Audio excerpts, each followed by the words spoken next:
우리가 성령을 받았다고 적시로 천국 가는 것이 아닙니다. 그렇죠? 사실 성령 충만할 때 천국 가면 참 좋겠죠. 그러나 우리가 성령을 아무리 많이 받아도 천국 바로 가는 게 아닙니다. 우리 성도는 하나님 부르시기 전에 죽을 수도 없습니다. 하나님 부르지 않는데도 죽겠다고 하면은 잘못 자살할 수밖에 없어요. 그래서 하나님이 부르기 전에는 죽을 수 없습니다. 이 세상에서 하나님 믿는 사람으로 살아야 합니다. 이것이 어려운 거예요. 성령 충만한 성도가 올바르게 하나님의 자녀로 살아야 하는 것이 사실 어렵습니다. 오늘 본문 5장과 6장 앞에 4장 5장에 보면은 우리 성도는 거듭난 성령으로 거듭난 새 사람이라고 했고, 그 다음에 좀 앞으로 올라가면 빛의 자녀라고 했습니다. 그러면 새로운 거듭난 빛의 자녀로서 이 악한 세상에 어떻게 살아야 지혜롭게 살 수 있습니까? 세상이 악하다고 세상 사람들처럼 똑같이 살아야 합니까? 그렇게 살면 안 됩니다. 우리가 예수 믿기 전에는 우리가 알지 못하기 때문에 어두운 가운데서 악을 행하고 살았죠.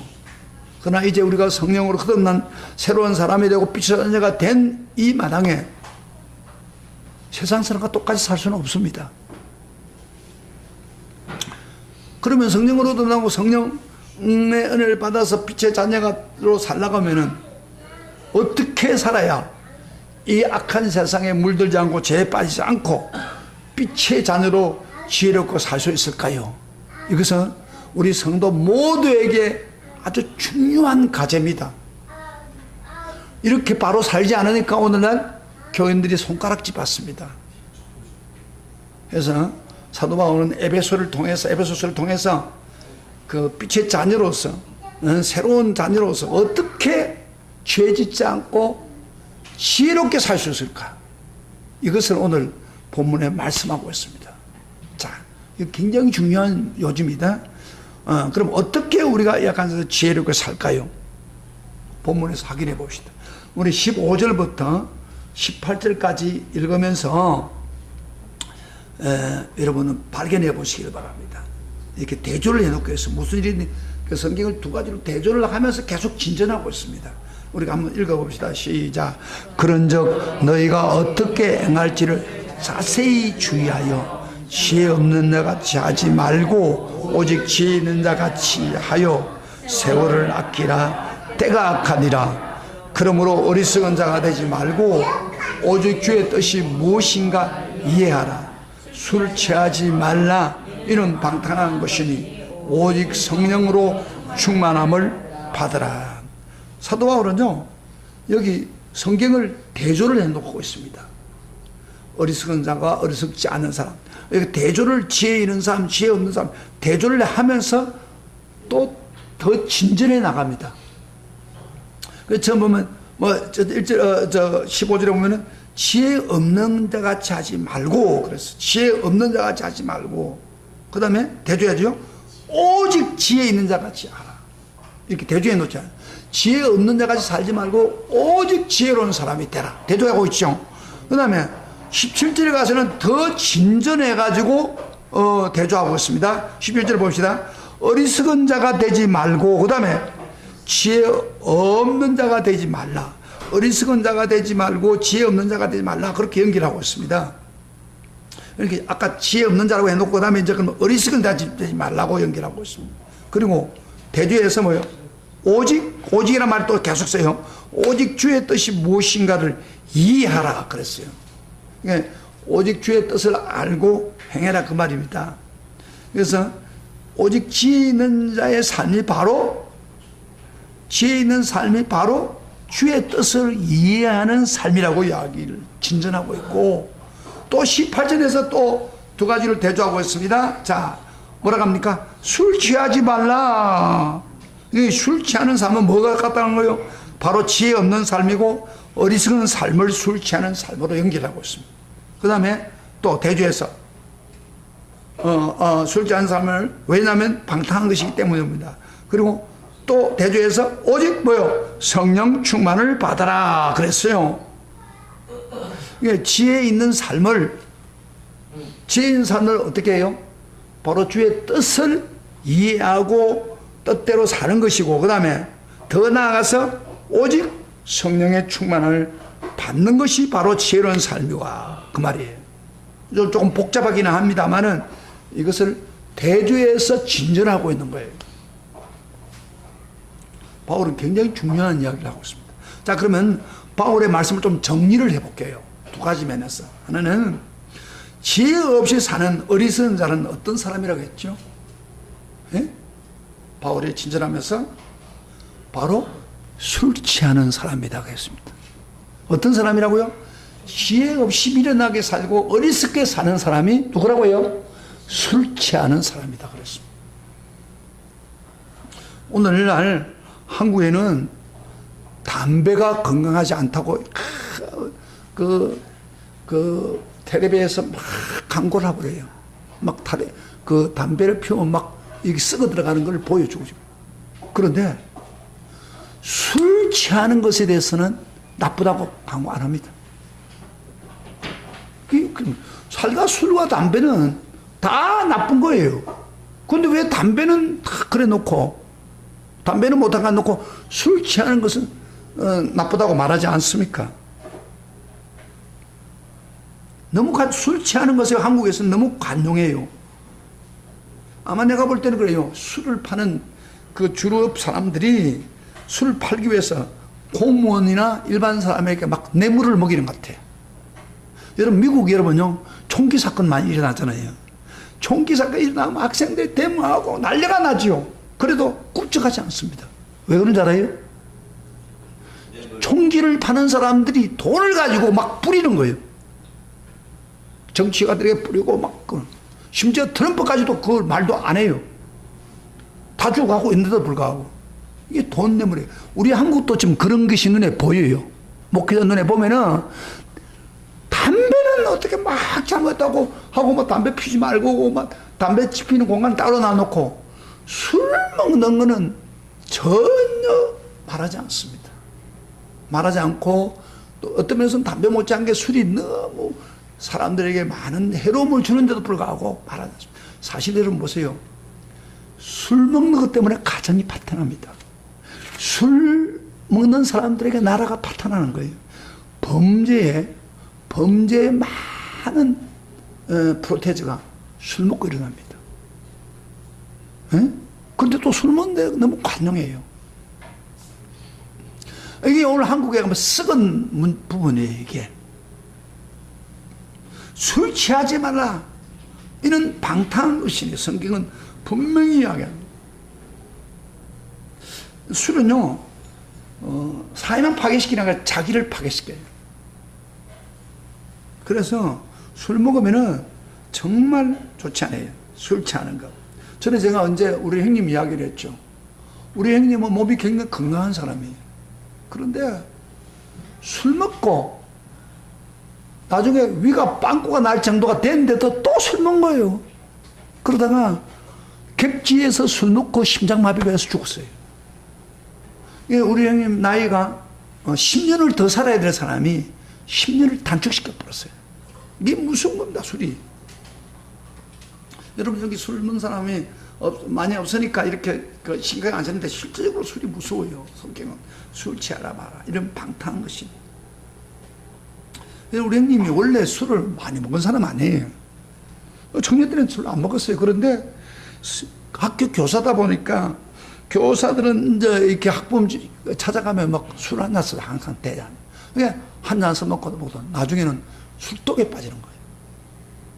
그래가지고 막 술 먹고 와가지고 가정을 파괴시키고 우리 형님 두드려 패고 막, 이거는 내가 직접 보고 자랐잖아요. 그러다 결국에는 술에게 아무것도 못하고 그 넘어져서 인생 10년을 날려버리더라고요. 그래서 술 안 먹고 우리 성도로서 술 안 먹는 거 복이에요. 술 취하는 거.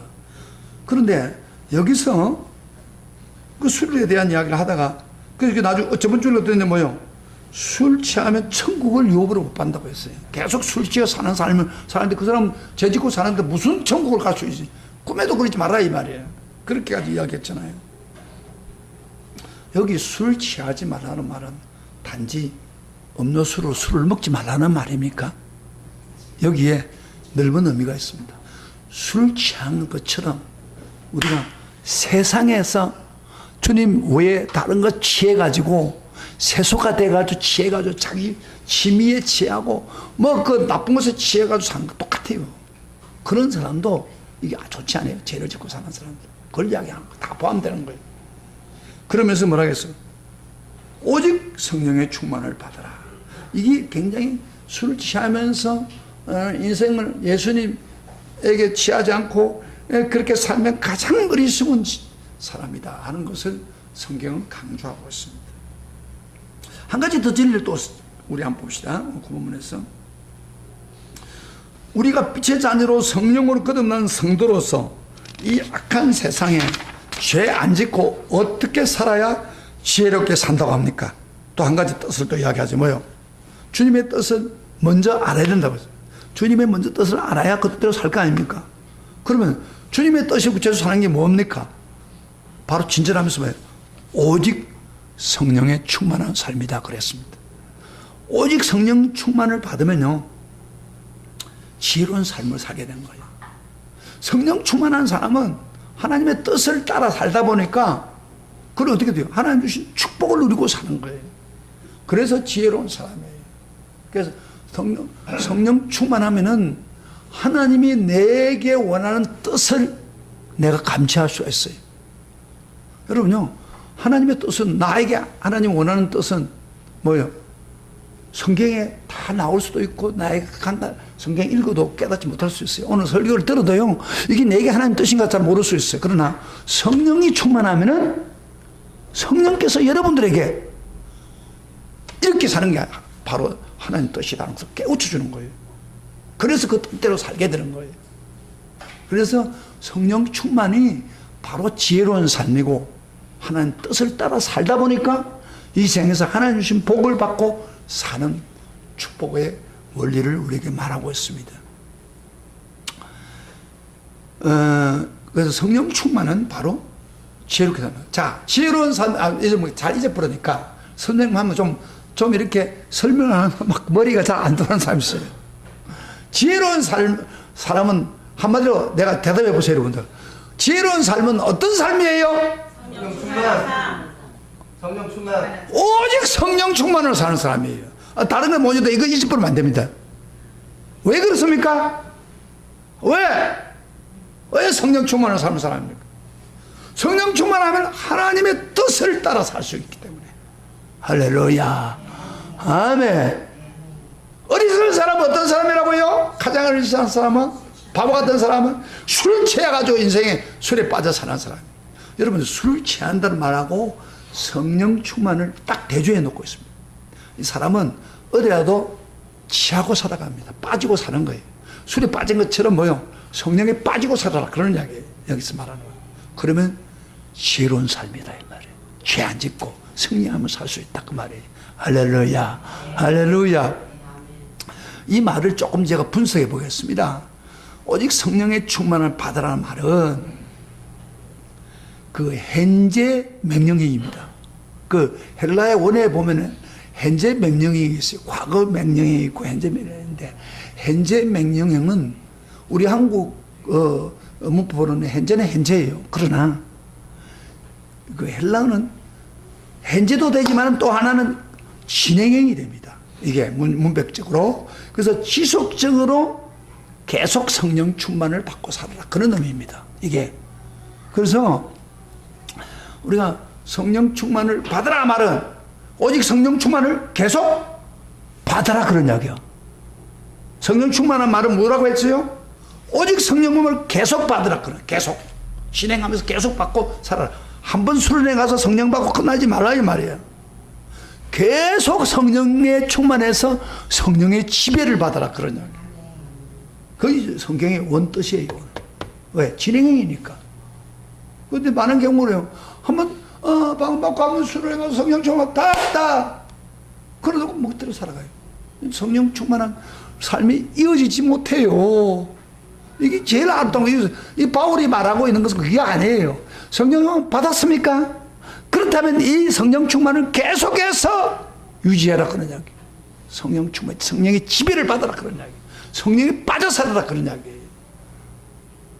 이게 성경의 문맥에서 말하는 이야기. 아시겠습니까?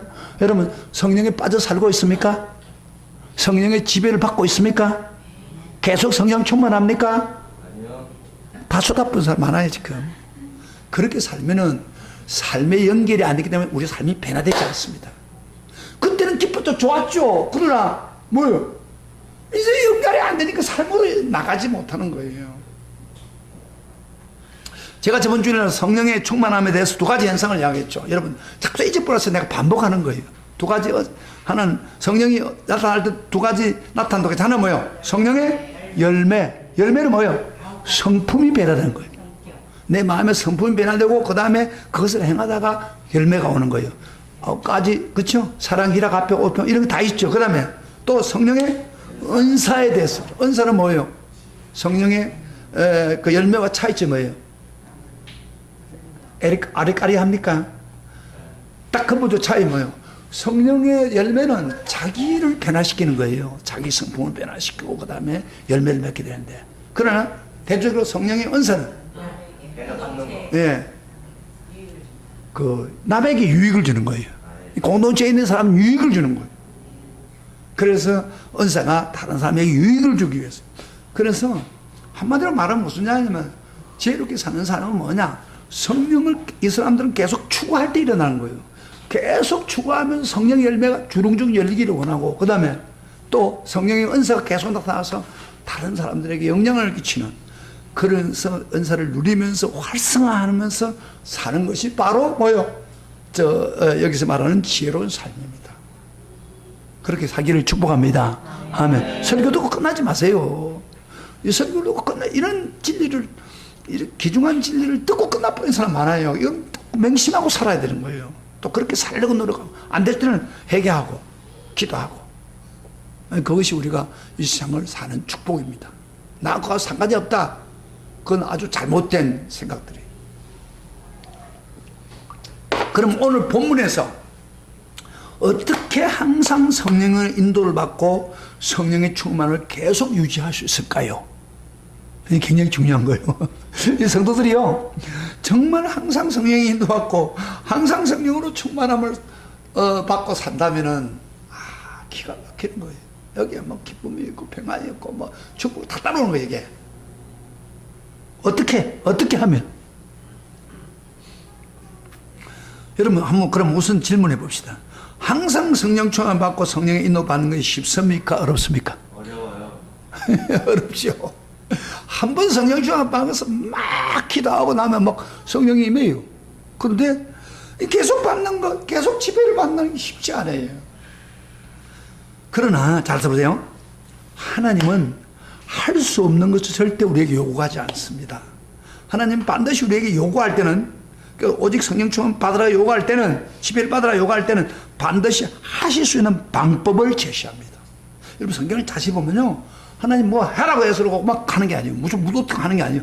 대부분이 거기 보면, 앞뒤 문장을 보면 거기에 하는 방법이 있어요. 그 방법을 따라가면 쉬워요. 오늘도 마찬가지입니다. 여기 성령 충만을 오직 다스림 받고 성령 충만에 살아라, 지배를 받아라, 그렇게 계속 명령하면서도 방법을 가르친 거예요. 계속 유지하는 방법. 그럼 어떤 방법을 줍니까? 우리가 다음 구절 세 가지 동사가 나오는데 그걸 한번 유의해 보시기 바랍니다. 19절부터 21절, 그 다음에 한번 봅시다. 19절부터 29절. 다 같이 읽어봅시다. 시작. 시와 찬송과 신령한 노래들로 서로 화답하며 너의 마음으로 주께 노래하며 찬송하며, 그 다음에 범사에 우리 주 예수 그리스도의 이름으로 항상 아버지 하나님께 감사하며 그리스도를 경외함으로 피차 복종하라. 여기 세 가지 동사가 나와요.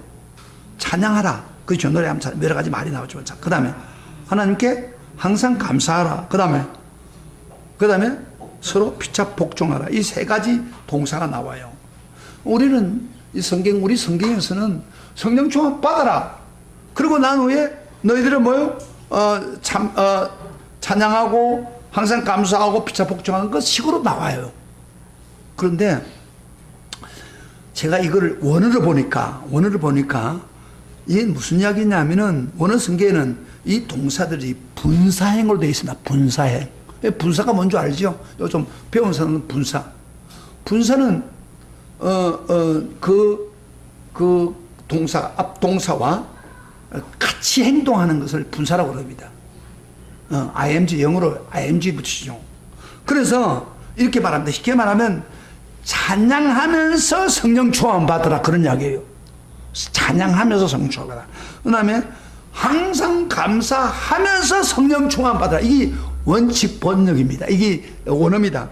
그다음에 피차 복종하면서 성령 충만 받으라 그런 이야기예요. 이게 그 말이에요. 원래 뜻이에요. 그러면 뒤에 항목을 적어 놓은 게 아니에요. 그러니까 성령 충만을 받으려면 어떻게 해야 되냐? 찬양하면서 성령 충만 받고, 감사하면서 성령 충만 받고, 피차 복종하면서 성령 충만 받으라. 왜? 성령님은 이 세 가지 하는 걸 너무 좋아해요. 좋아해서 성령 충만을 주시기 때문입니다. 여러분 실질적으로요, 성령은 어떤 사람에게 충만을 줍니까? 찬양하는 마음들. 찬양할 때 성령이 충만합니다.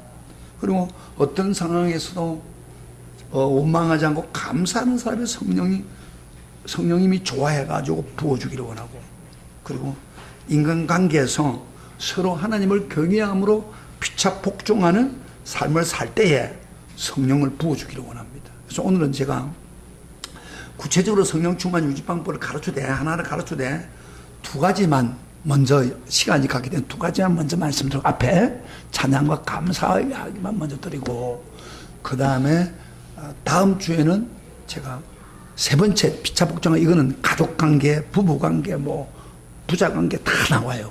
근데 거기에서 피차 복종하지 않으면 성령 충만 안 됩니다. 삶에서 인간관계가 무너져 버리면은 성령 충만이 무너져 버립니다. 그걸 다음 주에 제가 연결시켜서 하겠습니다. 이런 설교 듣기 쉽지 않아요. 성경에 있는 원어를 가지고 지금 내가 정확하게 해야겠네. 이게 분사형이란 분사형. 그러니까 성령 충만하려면 어떻게 해야 되냐? 첫째, 찬양하면서 성령 충만을 계속 지배받으라 그런 이야기입니다. 찬양할 때 성령이 충만합니다. 19절을 다시 한번 봐요. 오늘 본문 19절. 다 같이 시작. 노래들로 서로 하답하며 너희 마음으로 주께 노래하며 찬송하며. 그렇죠? 이 찬송하면 찬양한다 그런 뜻이에요. 근데 여기 보면 뭘 해서 시와 찬송과 신령한 노래 그랬는데, 그 당시에 구약 시대는요, 시는 시편입니다. 시편. 구약에 있는 시편 있죠. 시편을 가지고 그대로 노래하 시켜서 찬양했습니다. 옛날 우리 한국 교회도 시편 찬송가 있었죠. 그런 거 마찬가지.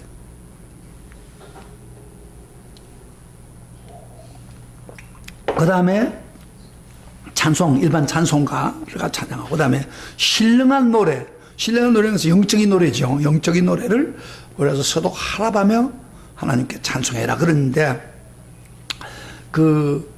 혼자 찬양하는 것보다도 서로 성도들이 한 마음으로 서로 하답하며 찬양하라고 말해요. 서로 여러분 찬양할 때 우리가 여러 사람이 같이 하답하며 찬양하면 성령이 더 충만합니다. 성령은 그걸 굉장히 좋아해요. 그래서 찬양하는 가운데 성령이 임하는 거예요.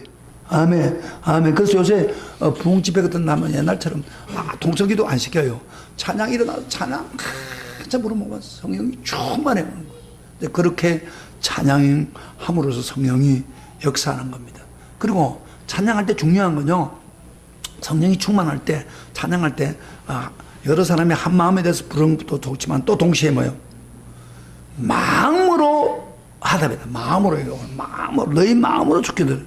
이게 찬양할 때 가끔 보면요, 마음도 없이만 찬양하는 사람이 있어요. 입만 부르는 사람이 있어요. 그러면 안 돼요. 그럼 성령이 역사하지 않습니다. 마음을 다해서 찬송 한마디 한마디를 마음을 다해서 하나님을 높이는 찬송. 그래서 우리가 아침 처음 예배 드릴 때 찬양하잖아요. 그거 굉장히 중요한 거예요. 사실은 일어나서 마음을 다 집중해서 찬양을 드리면 벌써 성령이 그때 임하는 거예요. 그래서 예배를 집에 나갈 수가 있는 거예요. 근데 어떤 사람은 노래는 불러요. 마음이 안 따라가요. 그런 노래 아무리 많이 봐도 성령 충만하지 않습니다. 그러니까 마음을 다해서 가사 하나하나가 예수님을 생각하면서 그대로 하기를 원하는 마음으로 한 마음이 되어서 부르면 성령이 강하게 임합니다. 할렐루야. 아멘. 그거 하면서 성령 충만을 유지하라 그런 방법을 가르치고 있는 거예요. 여러분 시편 22편 3절에 이런 말씀이 있습니다. 이스라엘 찬송 중에 계시는 주여, 주는 거룩하시니이다. 따라합시다. 찬송 중에 거하시는 주여. 하나님이 어디서 거한다고요? 찬송가, 찬양 가운데 거한다. 하나님 찬양을 그렇게 좋아하는 거예요. 여러분요, 우리가 하늘 보좌에 가면 우리가 요한계시록 가보면 앞으로 제가 요한계시록을 다음 주부터 시작해서 제가 이제 한 1년 정도로 시리즈로 쭉 요한계시록을 강의하려고 생각합니다. 그때 빠지지 마세요. 한 번도 빠지지 마세요. 요한계시록을 강의하려고 좀 준비를 하고 있어요. 그런데 어쨌든 찬양 중에 계시단 말이에요. 그래서 하늘 보좌가 딱 있는데 보좌에 있는데 천사, 피조물이 막 천사가 너희가 막 찬양, 거룩 찬양하고, 그 다음에 주변에 있는 피조물이 찬양하고, 천사들이 막 그러잖아요. 그래서 하나님은 굉장히 찬양하는 걸 좋아합니다. 자, 성도들은 뭐 하는데 좋아해야 돼? 설교 듣는 게 좋아야 은혜를 받죠. 근데 하나님은 찬양 가운데 너무 기쁜 거예요. 그리고 특별히 성령도 마찬가지. 성령 하나님은 찬양을 그렇게 좋아해요. 그래서 여러분 찬양을 하면요, 막 여러분 속에 있는 성령을 더 풍성하게 부어주시고 막 그렇게 해주는 거예요. 그래서 여러분들이 마음이 답답하거든요. 마음을 다해서 찬양을 해보세요. 그러면 막 은혜가 다시 되살아나는 거예요. 근데 사도 바울이 예를 든다면 사도 바울이 복음을 전하다가 빌립보 감옥에 갔잖아요. 감옥에 가가지고 억울하게 어떤 귀신 들린 사람 쫓아내주는데 억울하게 붙잡혀 가지고 막 매를 맞고 막 거의 다 죽게 정도 됐단 말이에요. 근데 사도 바울이 감옥에 자꾸 탁 채우는데 그것을 실망하지 않고 기도하고 그 다음에 보면 찬양했다고 했어요. 기도하면서 찬양했는데요, 그 찬양하는 순간에 그 성령님이 그에 강력하게 임했습니다. 임해가지고 얼마나 강하게 임한지요, 성령이 임해가지고 온 그 감옥 밑을 막 지진을 하게 하는 거예요. 막 흔들어 놓고 갑자기 지진하는 거예요. 그런데 옥문이 열리고 옥문이 빽 하고, 그리고 사도 바울을 묶어다도 찾고 세로된 찾고 툭툭 떨어지는 거예요. 바로 성령 하나님이 강력하게 임하는 거예요. 찬양할 때. 할렐루야. 찬양할 때 임하는 분이에요, 하나님이. 그 찬양을, 그래서 그 가수상의를 완전히 해결시킨 역사를 일으킨 거 봤잖아요. 그러니까 우리가 하나님을 찬양하면은 성령님이 너무 좋아하기 때문에 계속해서 성령을 우리에게 부어주기를 원합니다.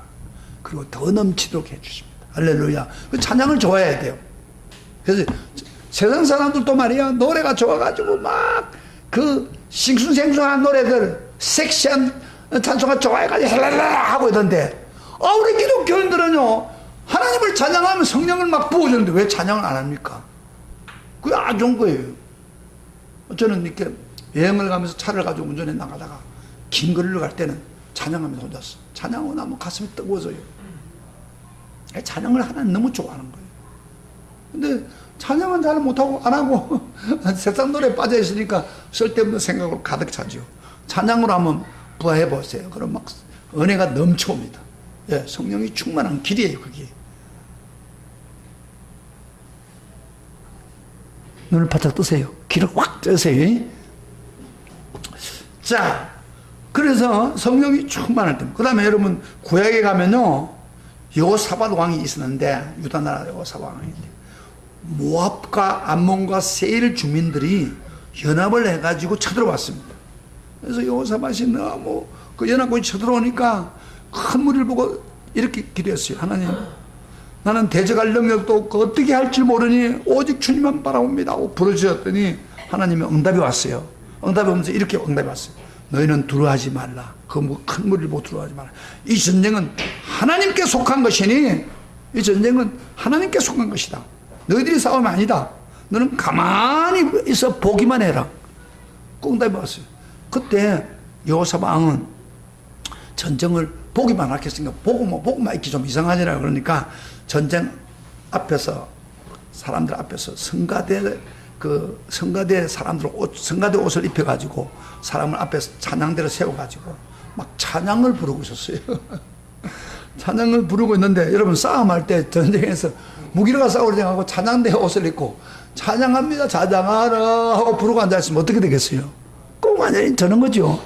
근데 찬양은 부르고 있었는데 바로 찬양 가운데 하나님이 임재해가지고 그들을 다 쳐부숴 보시는 거예요. 성경 한번 찾아봐요. 역대하 구약성경 한번 찾아봐요.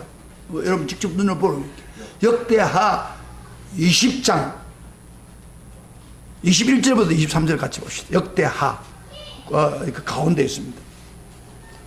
자, 찾은 사람 읽고 안 찾은 사람 알 수 없고 역대하 20장 21절부터 23절 같이 읽어봅니다. 시작. 백성과 더불어 언언하고 노래하는 자들을 택하여 거룩한 예복을 입히고 군대 앞에서 행진하여 여호와를 찬송하여 이르기를 여호와 감사하세 그는 인자하심이 영원하다 하게 하였더니 역대하 20장입니다. 21절 22절 그 노래와 찬송이 시작될 때에 그 다음에 여호와께서 복병을 두어 유다를 치러 온 암몬 자손과 모압과 세일 주민들을 치게 하심으로 그들을 패하였으며 곧 암몬과 모압 자손이 일어나 세일상 주민을 쳐서 침멸하고 세일 주민들을 멸한 후에 그들이 서로 쳐 죽여 유다 사람이 덜망대에 이르러 그 무리를 본 적 땅이 엎드러진 시체뿐이요 한 사람도 피한 자가 없더라. 해보세요. 이스라엘 사람들이 한 게 뭐예요? 그저 찬양만 한 거예요. 찬양만 하나가 선거되고 옷을 입고 막 찬양만 하는데 하나님 직접 개입을 해가지고 암몬 사람 죽이고 모압 사람 죽이고 서로 치어 죽여 해가지고 나중에 시체밖에 안 남았다. 하나님이 개입을 하는 거예요. 할렐루야. 여러분 우리가 찬양하면요. 자체를 보세요. 잠깐 더 이상 찾는 거 뭐 할 수 없고 다 기다릴 시간 뭐 세고 다 가니까 집에 가서 찾아보세요. 역대하 20장. 근데 그 하나님이 개입을 해가 성령님이 개입을 해가지고 적군들 직접 치는 거예요. 그러나 시체뿐이었다 그랬잖아요. 그래서 여러분 나와 여러분이요 하나님께 찬양하면은 하나님이 내 문제를 해결합니다. 믿습니까? 아멘. 내 문제 내 고민을 해결한단 말이에요. 그래서 찬양하면은 성령이 충만하고 그 지혜로운 삶을 살게 됩니다. 찬양하라 내 영혼아 찬양하라 내 영혼아 내 속에 있는 것들아 다 찬양하라. 여러분 이 가사만 여러분요 진실하게 내가 찬양하는 마음으로 불러보세요. 찬양 성령이 임합니다. 역사하는 걸 제가 느껴요. 그걸 체험하는 거예요. 그래서 이 찬양이 찬양하면서 성령 충만 받으라고 가르쳤어요. 근데 왜 오늘날 성도들이 찬양 안 합니까? 찬양 안 하니까 성령사도 하지 않습니다. 찬양하시기를 축복합니다. 그 다음에 두 번째로 어떻게 성령의 지배를 받으라고 했습니까? 감사. 예, 감사. 항상 감사함으로. 한번 20절 다시 읽어보겠습니다. 다시 20절 찾아보세요. 자, 어떻게 하면 성령 충만을 유지할 수 있겠습니까? 다시 시작. 범사에 우리 주 예수 그리스도의 이름으로 항상 아버지 하나님께 감사하며. 그러니까 아까 이야기했죠. 현재 용법으로. 그러니까 항상 아버지에 감사하며 성령 받으라. 여러분 여기 감사라는 것은 잘 될 때도 감사하지만 감사할 조건이 아니에요. 그런데도 불구하고 항상 주 예수의 이름으로 감사하는 겁니다. 내용 주 예수 이름으로 감사하면은 성령이 너무너무 좋아서 역사하기를 원합니다. 성령은요 우리가 예수 이름을 드러내기를 원하는 분이에요. 이 세상에 올 때 목적이 예수의 영광을 돌리기 위해서 성령 오셨다. 그래서 우리가 예수님의 이름을 가지고 영광을 돌리면 성령이 너무너무 좋아요. 그래서 우리가 믿음으로 하는 거예요. 이걸 감사할 수 없는 순간에도 믿음으로 우리가 예수 이름을 가지고 예수 이름으로 기도하는 자가 믿음으로 합력해서 선을 줄 줄 믿습니다 하면서 계속해서 감사를 외치면 어떻게 되냐? 하느님께서 선을 이루어준다. 성령님이 나타나가지고. 할렐루야. 아멘. 그래서 성령님은 감사하는 사람에게 더 주고 싶은 마음. 어떤 사람들은요, 뭐, 어려울 때는 하나님께 매달려 놓고 주면은요, 감사를 안 해요. 그래서 감사한 것만 하면 끝나는 게 아니에요. 감사하는 게 필요해요, 우리가. 여러분, 우리 사람들끼리도요, 물건을 주고 이렇게 할 때, 뭐, 그래, 당연히 내가 당신 줬으니 당연히 받지. 이렇게 한 게 아니라, 고맙다. 하여튼 고마워서, 어쨌든, 이렇게 줘서 고맙다고. 이렇게 하면 또 그 사람한테 더 주고 싶은 마음이 있어요. 근데, 주는데도 불구하고 불만 내고 앉아있으면 더 주고 싶을 마음이 없어지는 거예요. 하나님도 또 마찬가지예요. 감사하는 게 중요한 거예요. 받았으면 감사하세요. 안 받아도 하나님 미리 하나님이 감사해 주세요. 감사해야 될 줄 믿습니다. 하나님께서 서를 이루셨습니다. 그렇게 기도하면요, 예수 이름으로 기도하면 성령이 부어주어서 여러분 도와주는 것입니다. 할렐루야. 아멘. 시편 50편 20절에 이런 말씀이 있습니다. 감사로 제사를 드리는 자가 나를 영화롭게 하나니 그의 행위를 옳게 하는 자에게 내가 하나님의 구원을 보이라. 이 유명한 말입니다. 감사로 제사를 드리면은, 감사로 예배 드리면은 하나님을 영화롭게 한다고. 나를 영화롭게 한다고. 감사를 하나님 받으면서, 그 다음에 그의 행위를 옳게 하는 자에게 내가 하나님의 구원을 보이라. 그의 행위가 뭐예요? 한마디로 감사하는 행동입니다. 감사하는 행위. 말만 하는 게 아니고 감사하는 행위를 하는 자에게는 하나님의 구원을 보이라. 무슨 구원입니까? 우리가 어려운 일이 있을 때 그 문제를 해결하는 구원을 준다는 거예요. 아멘. 그래서 우리 감사를 안 하기 때문에 어려운 문제 측면에 그대로 멈출 때가 많습니다. 감사하면요, 그 문제를 풀어준다. 하나님 구원을 주는 거. 할렐루야. 아멘. 그래서 이 감사가 너무 중요한 거예요. 성령은 감사를 너무 좋아하는 거예요. 데살로니가 5장 16절부터 18절 아시죠? 다 같이 한번 외워봅시다. 항상 기뻐하라. 그 다음에 쉬지 말고 기도하라. 범사에 감사하라. 그 다음에 이것이 그리스도 예수 안에서 너희를 향하신 하나님의 뜻이니라. 특별히 성령 하나님은요, 감사하는 자에게 막 더 부어주고 싶은 것이야. 성령 하나님입니다. 할렐루야. 제가 그 다음 세 번째는 다음 주 할 거니까 그 정도로 하는 거. 자, 우리 결론 집시다. 사랑하는 성도 여러분, 우리가 하나님 빛의 자녀가 되어가지고 약한 세상을 어떻게 살아가야 됩니까? 우리 세상사람으로 살아갈 수 없다겠습니다. 죄 안 짓고. 그러면서도 사람은 지혜로운 방법이 필요합니다. 어떻게 해야 된다고 해요? 바로 하나님의 뜻을 알고 따라가는데, 하나님의 뜻을 바로 알려고 하면 뭐예요? 오직 성령 충만을 받아야 됩니다. 한 번 받고 끝나는 게 아니라 성령의 지배를 계속 받고 가야 됩니다. 계속 성령의 지배를 받으려면 어떻게 해야 된다고요? 찬양과 감사. 할렐루야. 아멘. 그리고 피차 경외하면서 서로 복종하는 까지 있는데, 이렇게 해서 성령의 충만함을 유지할 수 있는 길입니다.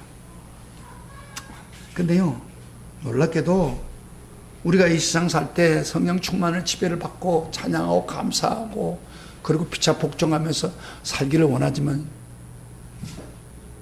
때로는 우리가 은혜 받았는데 금방 그걸 빼앗아가는 요인이 많이 옵니다.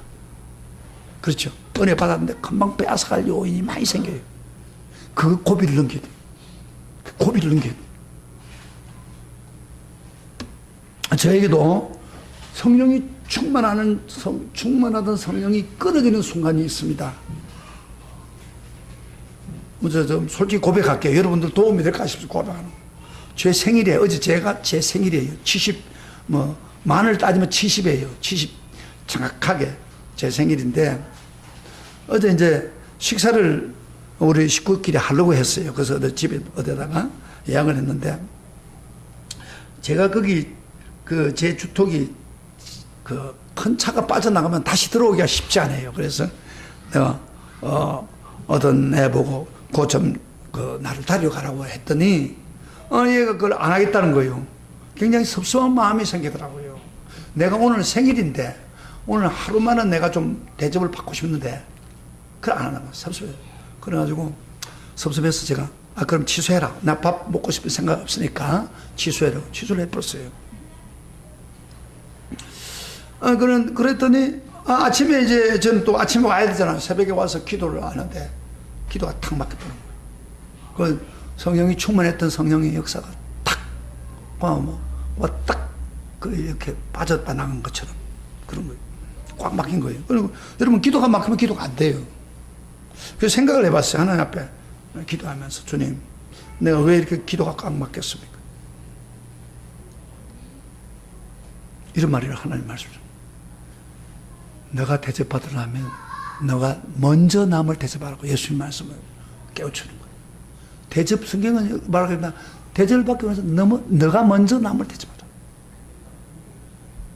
그 말 딱 들으니까 주님, 내가 아버지로서 대접은 받으려고 하지 내가 남을 대접하는 성경의 원리만 너무 배치되고 있는. 그래서 회개하겠어요. 그리고 이렇게 나이가 드니까요 어린애가 되는 거예요 이게. 그래서 자꾸 대접 받으려고 하는 그게 아주 못해요. 그래서 내가 주님께 회개하고 잘못을 하고 그 다음에 아침에 회개했기 때문에 자녀들에게 문자를 보내어서 용서를 구했습니다. 그랬더니요 그렇게 답답했던 마음이 싹 풀어지면서 다시 한번 성령의 역사가 다시 회복이 되는 거예요. 그래서 우리가 이 세상 살아가면요 성령을 소멸할 일이 너무 많습니다. 성령을 슬프게 하는 게 너무 많아요. 그래서 성령의 지배를 받고 산다는 게 참 쉽지는 않아요. 그러나 오늘 성경에 말씀한 대로 정말 성령을 충만히 지배받고 살아라. 그것이 바로 뭐요? 하나님을 기쁘시게 하는 일이다. 하나님 성도로서 올바르게 사는 지혜로운 방법이다. 가르치고 있는 거예요. 저는 바울이 우리에게 보여준 대로 뭐요? 항상 찬양하세요. 힘들어도. 그리고 감사하세요. 그리고 갱년으로 서로 피차 복종하면 다시 성령의 지배를 받을 수 있습니다. 성령을 쏟았다고 해서 하나님이 뭐 평생 영원히 안 주는 게 아닙니다. 다시 회개하고 돌이키면 또 주십니다. 할렐루야. 하나님 좋은 분이에요. 좀 잘못했는데 하나님 따지지 않습니다. 또 하나님 내가 잘못했으면 이렇게 내가 이랬는데 좀 용서해 주세요. 또 하나님 또 마음을 확 회복시켜 주는 거예요. 그래서 우리가 성령 충만을 계속 받는 그런 삶, 그게 행복한 삶이요 축복된 삶. 왜 내가 성령 충만에 소멸하고 성령을 건심했습니까? 빨리 얘기하고 회복하는 것밖에 다른 길이 없어요. 그래서 성령의 충만함이 우리 여기 한 것처럼 계속 지배를 받고 승리하는 나와 여러분이 되시길 주의 이름으로 축복합니다. 축복합니다. 오늘 시간에 다 같이 일어나서서